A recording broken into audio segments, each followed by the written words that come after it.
For me personally, it started growing up. My father was my first coach in baseball, and he knew the game, and he was really good at it. And the thing I learned from him really was how to do things and work with people.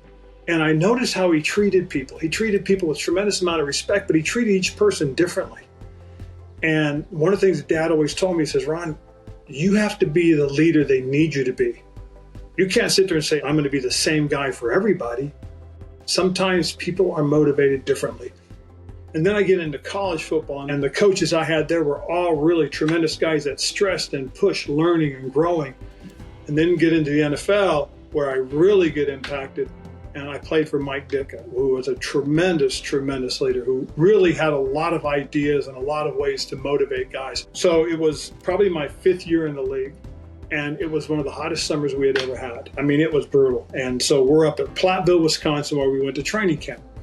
And we're halfway through training camp, and Coach was just crushing us. I mean, he was on us and pushing us and grinding us and just really getting after the guys.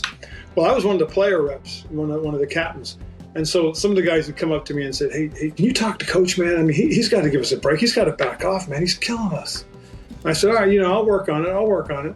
So we finished practice that day, and I went up to Coach and said, Coach, you got a sec? He said, sure, honey, come on up to my office. So I walk into his office, and we start talking. I said, Coach, you've been after the boys pretty good. I mean, it's been a hot, hard summer, and you've just really kind of laid into the guys the last couple of days. He goes, Ronnie, you're right, but I will tell you this, though. I would never ask you guys to do anything that I didn't do or couldn't do. I believe you guys can. I said, okay. So as I walked out of the office, one of the realizations hit me was, here's a guy who was setting the standard.